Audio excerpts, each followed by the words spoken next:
अमित के ठीक बाजू में बेड पर गहरी नींद में सोई हुई थी। उसके चेहरे पर एक सुकून सा नजर आ रहा था, जिसे देखकर लग रहा था कि अपने प्रेगनेंसी की खबर आने के बाद वो काफी रिलैक्स थी। हालांकि ऐसा होना डॉक्टर अमित और उनकी पत्नी रुचि के लिए काफी अच्छा था, क्योंकि बस एक बच्चे की ही कमी थी उनकी जिंदगी में। लेकिन फिर भी न जाने क्यों एक डर था जो डॉक्टर अमित के दिल में घर कर चुका था। उनकी आंखों में दूर दूर तक नींद नहीं थी। वो लगातार रुचि के शांत चेहरे की तरफ देखे जा रहे थे, मन ही मन सोच रहे थे, क्या सब कुछ सच में ठीक है? कुछ कहीं गलत तो नहीं है? कल तक तो रुचि घर में आने से डर रही थी और आज अचानक शायद मैं ही गलत सोच रहा हूँ। इतने बरसों बाद बच्चे के आने की खबर से शायद वो बहुत खुश है। मैं बेकार भी परेशान हो रहा हूँ यार। डॉक्टर अमित हल्के से मुस्कुरा दिए और फिर दूसरी तरफ करवट लेकर अपनी आंखें बंद करके गहरी नींद में सो गए। अगली सुबह जब डॉक्टर अमित की आंख खुली तो उन्हें अपने घर की रसोई में रुचि के गीत गुनगुनाने की आवाज आ रही थी।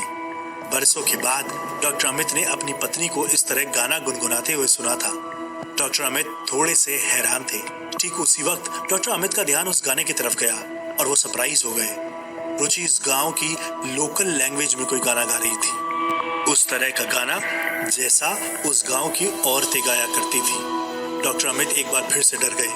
आखिर रुचि को हुआ क्या है? इस गांव की औरतों वाला गाना उसे कहां से आ गया? उसे तो यहाँ की भाषा तक बोलनी नहीं आती। डॉक्टर अमित जल्दी से अपने बेड से नीचे उतरे और आगे बढ़े। तभी उन्होंने देखा कि अपने हाथ में चाय लिए रुचि उनके पास ही आ रही थी। उठ गए आप? मैंने आपके लिए चाय बना ली, चलिए अब साथ में बैठकर चाय पीते हैं। रुचि के चेहरे पर खुशी साफ नजर आ रही थी। अमित ने रुचि से पूछा, कौन सा गाना गुनगुना रही थी तुम? रुचि ने अपनी बड़ी बड़ी आंखों से अमित के चेहरे की तरफ देखा और हैरान होकर पूछा, गाना? और मैं? कब? मैं तो कोई गाना नहीं गा रही थी। आप किसकी बात कर रहे हैं? डॉक्टर अमित ने हंसते हुए कहा, क्यों मजाक कर रही हो यार?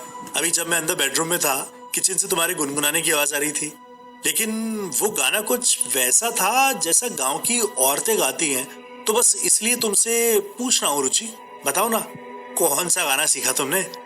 रुचि ने हंसते हुए जवाब दिया, मजाक के मूड में है अमिताभ, आप जानते हैं ना मुझे गांव की लैंग्वेज तक नहीं आती है, गाना गाना तो बहुत दूर की बात है। क्या हुआ है आपको?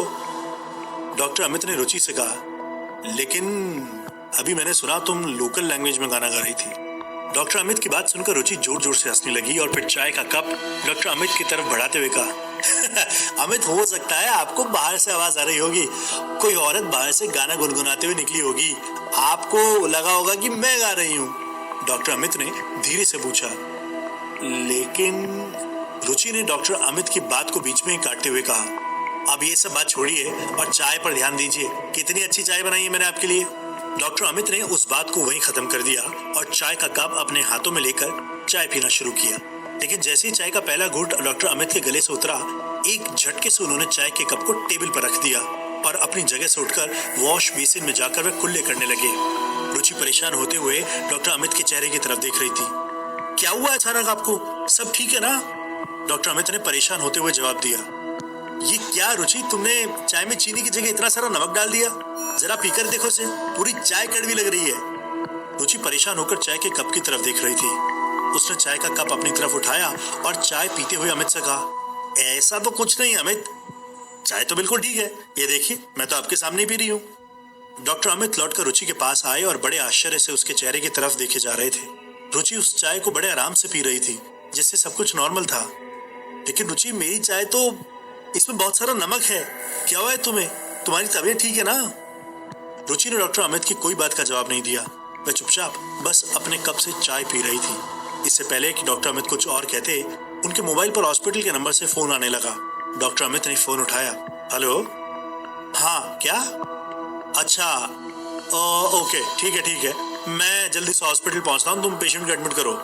डॉक्टर अमित ने फोन डिस्कनेक्ट करने के बाद एक बार फिर से रुचि को कहा, कोई जवाब तो दो रुचि, तुमसे बात कर रहा हूँ। रुचि ने मुस्कुराते हुए अमित की बात का जवाब दिया, अमित चाय बिल्कुल ठीक है यार, देखो मैंने अपनी पूरी चाय खत्म कर दी है, मुझे तो इसमें कोई नमक जैसा टेस्ट नहीं आया।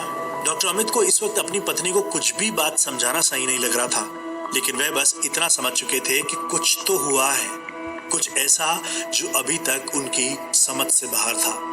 वे मनी मन डिसाइड कर चुके थे कि इन सारी बातों के पीछे वजह जानकर रहेंगे। लेकिन इस वक्त डॉक्टर अमित को हॉस्पिटल जाना बहुत जरूरी था, क्योंकि उनके पास हॉस्पिटल से फोन आया था कि एक पेशेंट की हालत काफी सीरियस थी और डॉक्टर अमित को जाकर उस पेशेंट का ऑपरेशन करना था। रुचि, मुझे हॉस्पिटल निकलना होगा, ब्रेकफास्ट मत बनाना, मैं शाम को जल्दी घर लौट आऊंगा। रुचि चाय की ट्रे उठाकर रसोई की तरफ जा चुकी थी और वहां से उसने जवाब दिया, कोई बात नहीं अमित, लेकिन ऐसी भी क्या जल्दी है, आज आपको इतनी जल्दी हॉस्पिटल जाना है। डॉक्टर अमित तैयार होने के लिए कमरे में वापस जा चुके थे। उन्होंने रुचि को कहा, बस एक अर्जेंट कॉल आया रुचि, मुझे जाना होगा। अच्छा देखो, तुम अपनी तबीयत का ध्यान रखना, मुझे तुम्हें भी चेकअप करने के लिए लेकर जाना है। कुछ ही देर बाद डॉक्टर अमित तैयार होकर अपने घर से हॉस्पिटल की तरफ निकल पड़े थे। डॉक्टर अमित का पूरा ध्यान अभी अपनी पत्नी के बदले हुए बिहेवियर पर था। डॉक्टर अमित की गाड़ी अभी हॉस्पिटल के अंदर एंटर होने वाली ही थी कि ठीक तभी हॉस्पिटल के बाहर वाले दरवाजे के पास उन्होंने हॉस्पिटल के स्टाफ विजय को लक्ष्मी से बात करते हुए देखा। ये देखकर डॉक्टर अमित को कुछ समझ नहीं आया, वे दोनों एक दूसरे को कैसे जानते हैं और लक्ष्मी यहाँ पर क्या कर रही थी। मुझे विजय से पूछना चाहिए, लेकिन अभी वो पेशेंट, मैं विजय से बाद में बात करता हूँ। डॉक्टर अमित ने अपनी गाड़ी हॉस्पिटल के कॉरिडोर में पार्क की और फिर तेज कदमों से चलकर अंदर पहुंच गए। वहां पर नर्स उनका पहले से ही इंतजार कर रही थी। सर, अच्छा हुआ आप जल्दी आ गए, उस पेशेंट की हालत बहुत खराब है। डॉक्टर अमित ने पूछा, तुमने उसे ड्रिप तो लगा दी है ना, मैंने फोन पर कहा था। डॉक्टर अमित तेज कदमों से चलकर ऑपरेशन थिएटर की तरफ जा रहे थे और नर्स उनके पीछे पीछे चल रही थी। जी सर, जैसा आपने कहा मैंने ठीक वैसा ही किया। सर, जो लेडी पेशेंट अभी एडमिट हुई है ना, वो 3 महीने प्रेग्नेंट थी। डॉक्टर अमित ने पलटकर नर्स की तरफ देखा। ठीक है, क्या मतलब है, अभी क्या हुआ उसे? नर्स ने धीमी आवाज में जवाब दिया, सर ऐसा लगता है जैसे उसने सुसाइड करने की कोशिश की है, पॉइजन जैसा मामला लगता है। नर्स की बात सुनकर डॉक्टर अमित ने परेशान होते हुए कहा, ओके ओके, मैं जाकर देखता हूँ। कुछ देर बाद डॉक्टर अमित ऑपरेशन थिएटर से बाहर निकले। वो इस औरत का ऑपरेशन कर चुके थे। बाहर आने के बाद डॉक्टर अमित का सामना उस औरत के घर वालों से हुआ जो उस गांव के ही रहने वाले थे। डॉक्टर अमित ने उन लोगों से पूछा, क्या हुआ है और प्रेगनेंसी की हालत में जहर इसके पेट में कैसे पहुंचा? एक बुजुर्ग औरत जो शायद उसकी सास थी, लंबा घूंघट ओढ़े हुए, उसने अपना हाथ जोड़ते हुए डॉक्टर अमित से कहा, अरे डॉक्टर साहब, हमारी बहू पेट से थी, पहले ही 3 छोरियां पैदा कर चुकी है, लगता है इस बार डर की वजह से जहर खा लिया है। अमित को उस बुजुर्ग औरत की बात बिल्कुल भी अच्छी नहीं लगी। उन्होंने समझाते हुए कहा, आपको तो ध्यान रखना चाहिए था ना, आपकी बहू है। नहीं, घबराने की कोई बात नहीं है, वो खतरे से बाहर है, लेकिन उसको, ये बच्चे को नहीं बचा सके। उस औरत के पास खड़े बुजुर्ग आदमी ने डॉक्टर अमित की बात का जवाब दिया, कोई बात नहीं डॉक्टर साहब, बहू तो है ही मनुष्य, एक छोरा तक पैदा ना कर सकी। डॉक्टर अमित को उनकी बात सुनकर काफी गुस्सा आ रहा था, लेकिन वे पहले ही रुचि की तबीयत को लेकर काफी परेशान थे और इसीलिए उन लोगों की बात को इग्नोर करके वे अपने काम में बिजी हो गए। उस दिन हॉस्पिटल में कुछ ज्यादा ही काम था और डॉक्टर अमित को पूरा दिन रुचि से बात करने की या घर जल्दी जाने की फुर्सत ही नहीं मिली। रात के 8 बज चुके थे। डॉक्टर अमित अपने घर के करीब पहुंच चुके थे। वे मनी मन सोच रहे थे, आज तो रुचि बहुत नाराज होगी, उसको मैंने कहा था कि मैं जल्दी आ जाऊंगा, लेकिन मुझे तो देर हो गई है। डॉक्टर अमित ने अपने घर के बाहर अपनी गाड़ी पार्क की और फिर जैसे ही वो अपने घर के बाहर बने बड़े से आंगन में पहुंचे, डर और हैरानी से उनकी आंखें फटी की फटी रह गई। उनके आंगन में ठीक बीचों बीच जो नीम का पेड़ था, उसके नीचे एक औरत बैठी हुई थी। उसके बाल बहुत लंबे थे और पूरी तरह खुले हुए थे। उसके हाथ खून में सने थे। ऐसा लग रहा था जैसे वे किसी जानवर का मांस खा रही थी, बिल्कुल वैसे ही जैसे कोई बड़ा जानवर किसी छोटे जानवर का शिकार करके खाता है। उस औरत का चेहरा अंधेरे की वजह से डॉक्टर अमित को साफ नजर नहीं आ रहा था। डर के मारे डॉक्टर अमित की नसों में जैसे खून जम गया। इससे पहले कि वे कोई हरकत करते, एक बेहद डरावनी और मर्दानी आवाज उनके कानों से टकराई। थारा इंतजार कर रही थी मैं, आजा, जल्दी आजा, अपने घर आने में कैसा डरना। जोर जोर से चीखने और हंसने की आवाजों से डॉक्टर अमित के घर का वो आंगन गूंज उठा था।